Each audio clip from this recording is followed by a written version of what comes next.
pessoal, vai falar sobre as oscilações. A gente vai estar comentando aqui, na verdade, um fenômeno específico de oscilação, mas só para a gente expor aí, existem várias coisas ao nosso redor que a gente pode estar observando o fenômeno da oscilação. Que uma oscilação é um fenômeno que se repete no tempo, né? Então a gente pode citar, por exemplo, um pêndulo, um balanço, alguma coisa presa a uma mola, por exemplo, o carro quando passa um quebra-mola e oscila para cima e para baixo, é um fenômeno de oscilação, a corda de um instrumento musical, até o nosso próprio coração. Então, tudo isso são fenômenos que se repetem no tempo e a gente pode tratar como um fenômeno de oscilação. Mas aqui no nosso estudo a gente vai estar mostrando um fenômeno específico, que é o fenômeno da oscilação da mola, ou de um objeto preso na ponta de uma mola que você puxa e solta e coloca esse sistema para oscilar.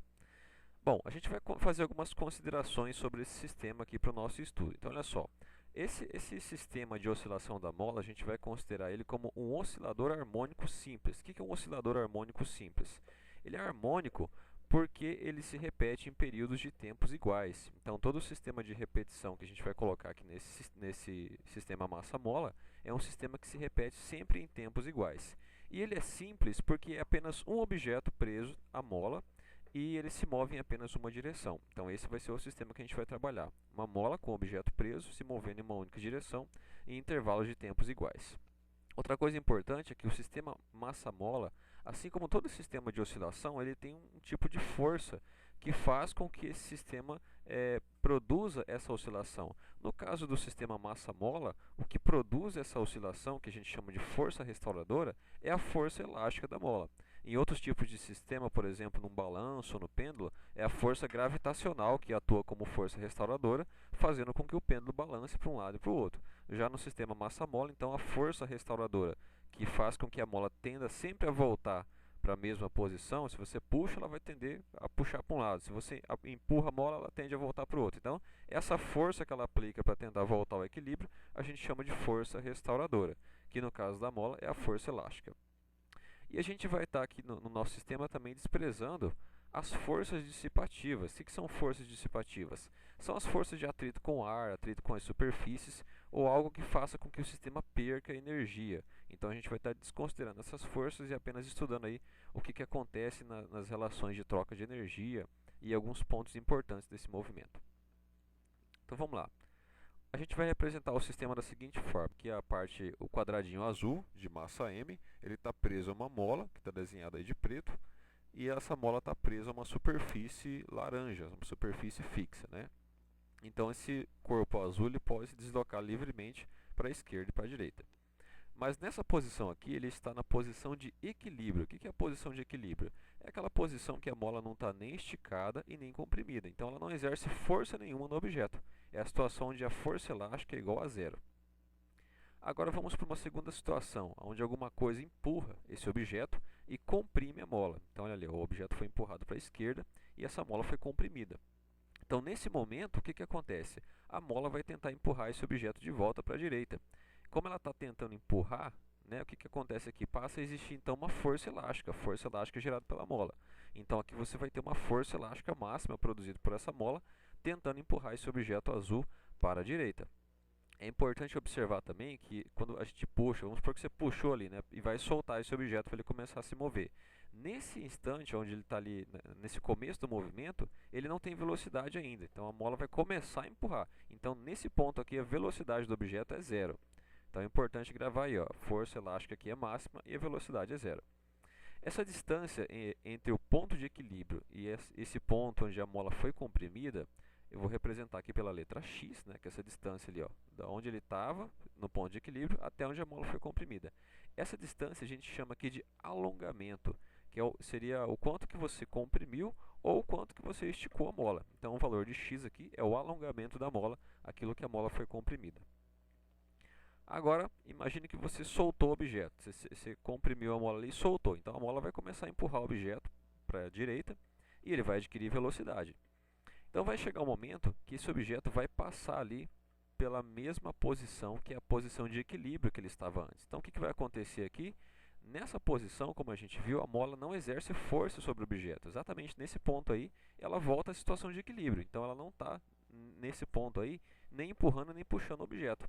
Então a força elástica ali vai ser zero, porém ele vai ter velocidade. Ele vai passar ali com a máxima velocidade dele. Então, ó, a força elástica aqui vai ser zero, porque a mola está na posição de equilíbrio, porém o objeto vai ter a máxima velocidade. É o ponto de maior velocidade que passa novamente pelo ponto de equilíbrio.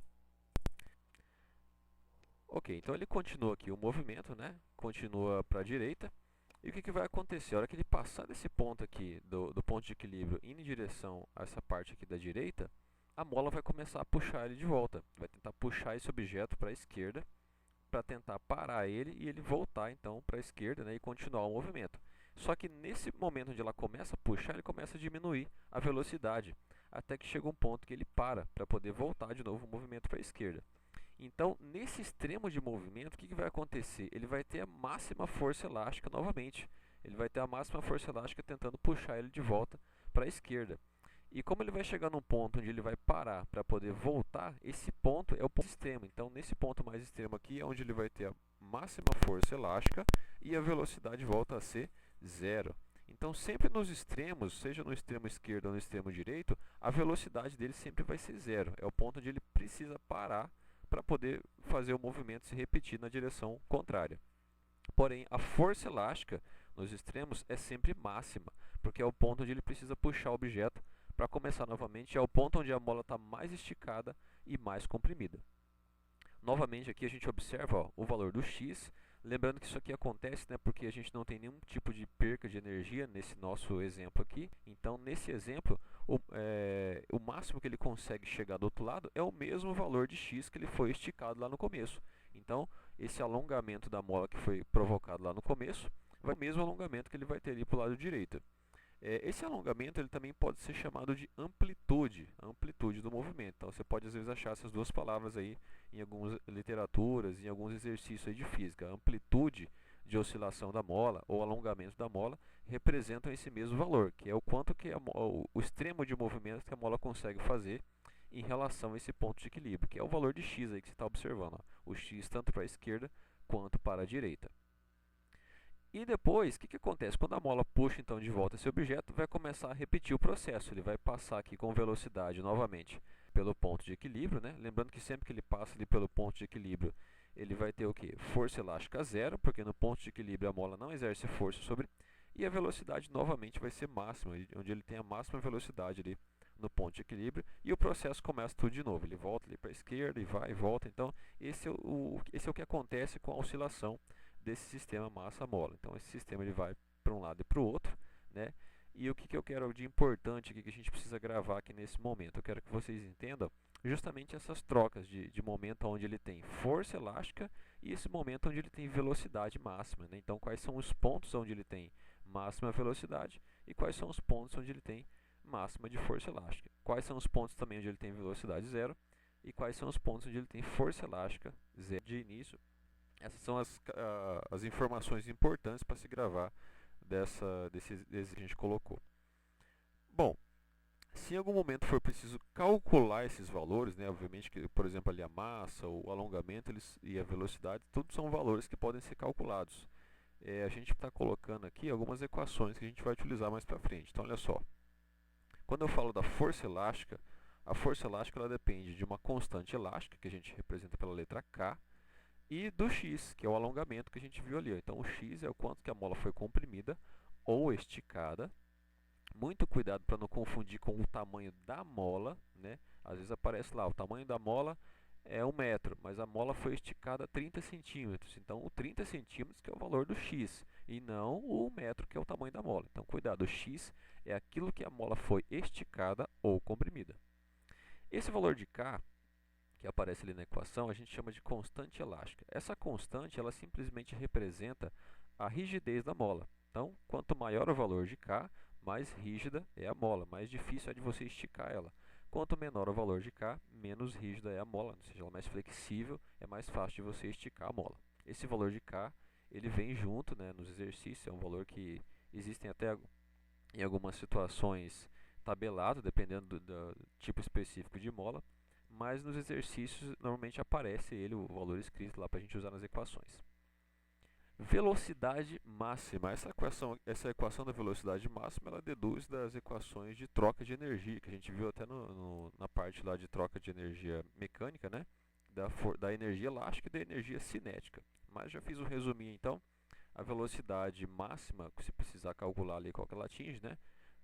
Seria o x, que é o alongamento, e a raiz quadrada, então, da constante dividido pela massa. A massa seria essa massa, o mzinho que está aí preso à ponta da mola, no quadrado azul. E por último, né, o período de oscilação. Imagina o seguinte, desde o momento que você solta o objeto, ele começa a se mover até lá o extremo direito, até ele voltar de novo para onde ele estava, né, ele completou então uma oscilação inteira. Né? Então imagina, ele vai até ele voltar de novo ali para o ponto inicial. Ele completa uma oscilação inteira. Então, como será que a gente determina o tempo, né, para ele ir e voltar, que seria justamente o período? Como é que a gente calcula o período, então, de uma oscilação assim? Dessa forma aqui, ó, o período t seria 2π raiz de m sobre k, onde m então continua sendo a massa e o k é a constante elástica. Né? As equações a gente vai estar entendendo melhor elas nos exemplos que eu vou colocar aqui, que a gente vai estar utilizando elas. Mas como eu falei de início aqui, eu quero que você grave essas questões aqui, onde você tem os pontos de força elástica máxima e os pontos de velocidade máxima.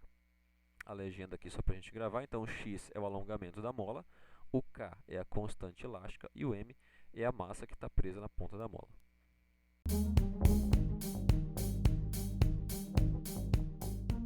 Para a gente fixar melhor essas ideias que a gente colocou na oscilação do sistema massa-mola. Então, olha só, considere o sistema massa-mola a seguir, então representado na figurinha ali embaixo. E a mola foi comprimida até a posição A, aquela posição ali na esquerda. E a seguir ela foi solta, adquirindo velocidade, passando pelo ponto B, que é o ponto de equilíbrio. Então o ponto B representa o ponto onde ela não está nem esticada nem comprimida. E vai aparecer algumas afirmativas aqui, e a gente vai marcar se é verdadeiro ou se é falso. Né? Algumas questões aqui para marcar se é verdadeiro ou se é falso em relação a esse sistema aí. Então é um sisteminha, o corpo M ali foi comprimida a mola até o ponto A, com alongamento X, e daí foi solto esse sistema, ele começou a empurrar ali, passando pelo ponto B, que é o equilíbrio, e adquirindo velocidade. Então vamos lá, vamos ver que pergunta que você vai fazer aqui. Olha só, primeira pergunta. O sistema possui força elástica no ponto A? Então olha só, o ponto A é aquele ponto da esquerda ali, onde a mola foi comprimida. Se você lembrar do que a gente comentou ali, então quando a mola é comprimida, ela tenta empurrar o objeto. Então se ela está tentando empurrar, é porque nesse momento existe o quê? Força elástica na mola. Então, verdadeiro. Próxima. O sistema possui velocidade zero no ponto B? Então, olha só, lembra ali ó, que ele estava no ponto A, ele foi solto. A hora que ele soltou, a mola começou a empurrar o objeto. Então, o objeto começou a aumentar a velocidade. Quando ele passa no ponto B, então, o que vai acontecer? Ele vai ter velocidade máxima, né? Então, ele vai ter velocidade ali. Como ele vai ter velocidade, a velocidade dele não vai ser zero. Se a velocidade dele não é zero, então, essa alternativa é falsa. Outra questão. O sistema possui velocidade zero no ponto A? Então, lembrando, no ponto A é onde ele começa o movimento.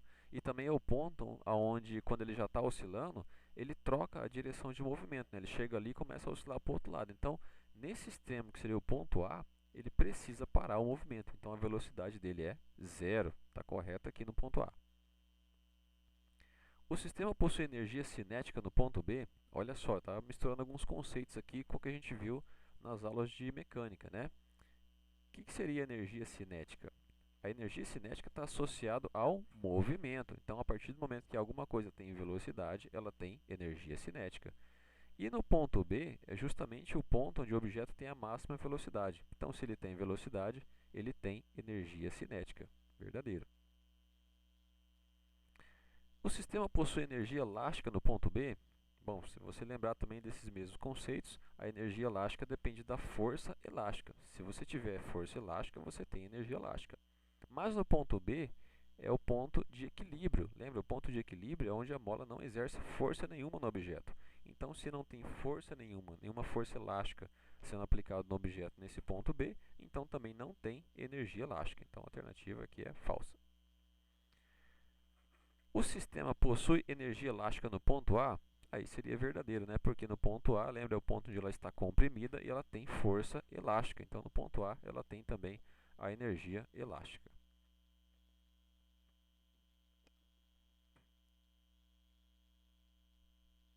Segundo exemplo, uma mola de constante elástica de 10 Nm foi esticada em 0,5 a partir do seu ponto de equilíbrio. Então, olha só, vou retornar um pouquinho aqui, ó, vai observando as informações que eu estou anotando para a gente resolver o exercício.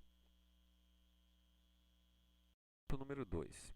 Eu queria que você tivesse uma atenção para o exemplo número 2, que eu vou estar mostrando para vocês aqui quais são as informações importantes que a gente precisa, às vezes, literalmente grifar e circular em cima do exercício para a gente poder estar resolvendo. Porque muitas vezes o texto traz um enunciado com um contexto ali que a gente acaba se perdendo, né, em quais são as informações importantes para fazer cálculos, né? Então eu quero estar observando aqui com vocês o que é realmente essencial a gente observar na hora de fazer os cálculos, que são justamente aquelas grandezas que a gente viu ali, força, comprimento, né, alongamento, então isso aí. Vamos lá.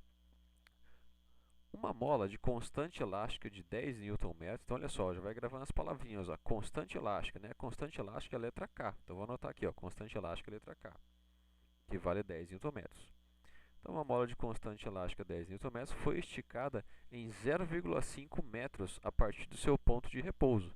Isso aqui é o que? É o alongamento da mola, que é o x, né? Então, ela estava no ponto de repouso, que é o ponto de equilíbrio, e ela foi esticada em meio metro a partir desse ponto. Então, o valor de x é meio metro. O que ele quer que a gente calcule aqui? Ó? Determine a intensidade da força elástica que atua na mola posição. Então, a força elástica, que é o Fe, é o valor que ele quer que a gente encontre aqui. Ó. Então, essas são as informações que ele deu. Agora, vamos lá. Como é que a gente calcula a força elástica? Mostrei para vocês a equação ali. A força elástica é a constante elástica, que é o K, vezes o valor do x. Então, é só multiplicar os dois. Vou substituir aqui. Ó. Força elástica vai ser o K, que vale 10, e o x, que vale 0,5. Então, como os dois ali, as unidades, né, estão no sistema internacional, Newton e metro, não precisa fazer nenhuma conversão, é só colocar direto na equação 10 e o 0,5. Fazendo a multiplicação aqui, 10 vezes 0,5, a gente tem um valor de 5 newtons. Lembrando aí que newton é a unidade de força, né, então a força elástica, 5 newtons.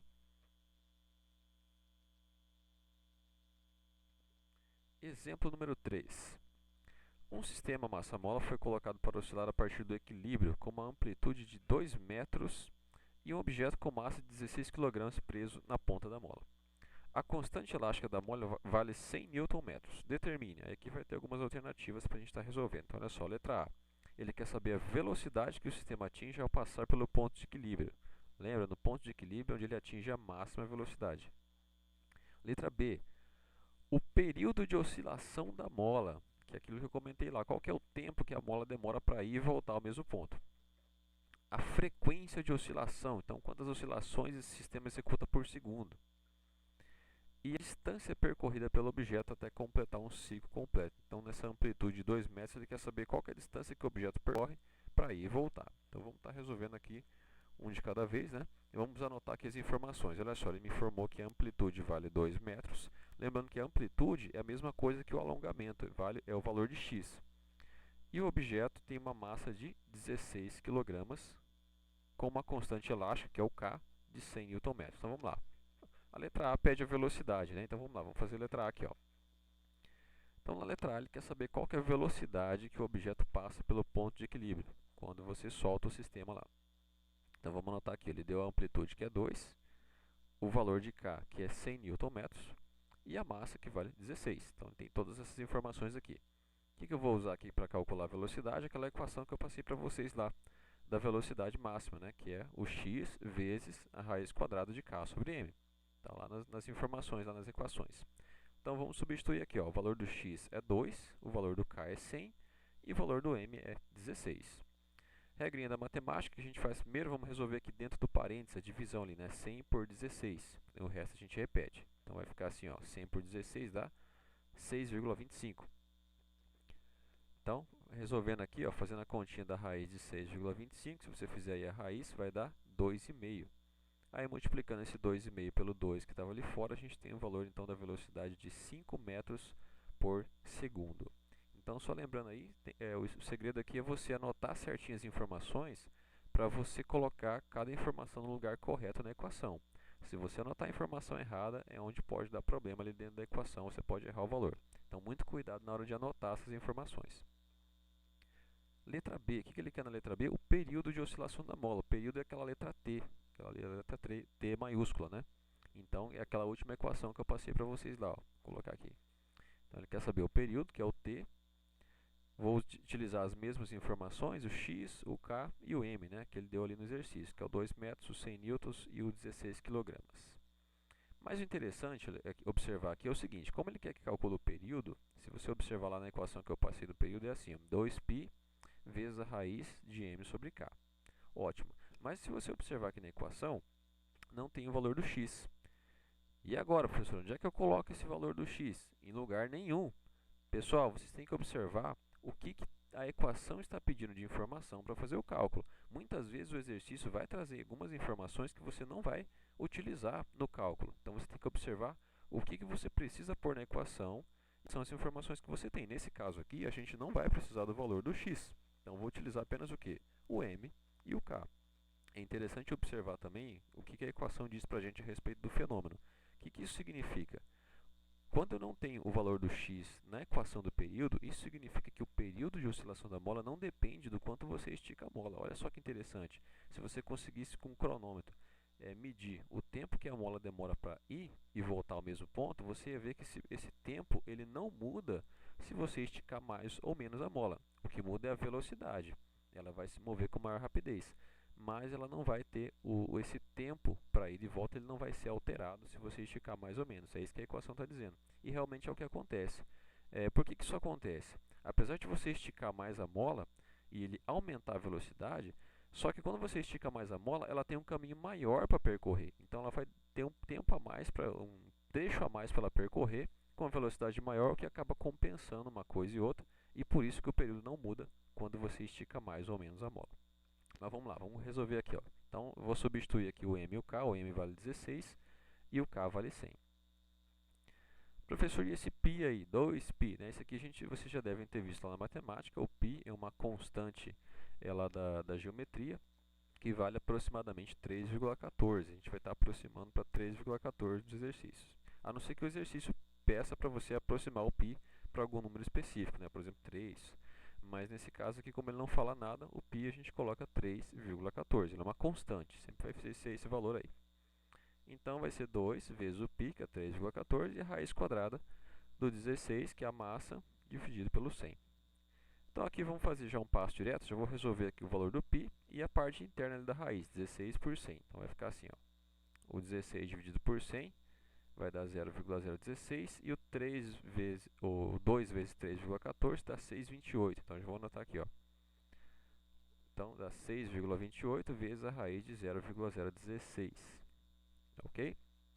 Agora vamos fazer a parte da raiz, né? Tirar a raiz quadrada de 0,016, que dá 0,4. Multiplicando isso por 6,28, a gente tem então um período de 2,512 segundos. Né? Então esse é o tempo que esse sistema demora para ir e voltar até o mesmo ponto. A letra C fala qual que é a frequência de oscilação. Para calcular a frequência, a gente vai utilizar aquela equação do período que tem o valor da frequência, que nós vimos lá no comecinho das aulas de período e frequência. Lembra? Então, quando a gente quer calcular a frequência, se eu pegar as mesmas informações aqui, obviamente que eu não vou conseguir achar nenhuma equação de frequência que envolva aí, no nosso estudo aqui, o x, o k e o n. Né? Então, não tem como utilizar essas informações para calcular a frequência. Eu vou ter que usar outra informação. Que equação que eu conheço que calcula a frequência? Lá das primeiras aulas lá. É a equação que fala que a frequência é o número de oscilações pelo tempo, e aquela equação que fala que a frequência está associada ao valor do período, né? O período é 1 sobre frequência. Então, são essas duas equações que a gente tem para calcular a frequência. Então, qual delas que a gente pode utilizar aqui? A gente pode utilizar a segunda, né? Por que a segunda? Porque nós já descobrimos ali na letra B qual que é o valor do período. Lembra? O período é 2,512. Então, eu posso utilizar esse período ali na segunda equação e encontrar o valor do f. Então, vamos lá. Ó. Substituir aqui o valor de t por 2,512 igual a 1 dividido por f. Então, agora na matemática, como é que a gente isola isso aqui? Olha só, o f está dividindo, a gente passa para cá multiplicando. Então, vai ficar 2,512 vezes f igual a 1. Então, o f foi para a esquerda. Agora, para deixar o f sozinho, a gente passa esse 2.512 que está multiplicando, a gente passa dividindo.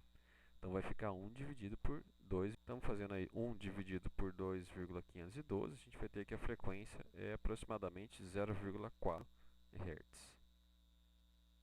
Por último, ele quer saber qual que é a distância, né? A letra dele, distância percorrida pelo objeto até completar um ciclo completo. Esse aqui é mais por questão de análise, não é necessariamente nenhuma equação, nenhuma fórmula. O que a gente tem que analisar? Olha só. Então, a gente tem o objeto, ele vai ser solto, ele vai se mover até o outro lado, né? Passando pelo ponto de equilíbrio, que é o O, até o ponto B, que é o mais extremo. Então, a amplitude vale 2 metros. Então, é 2 metros para um lado, 2 metros para o outro.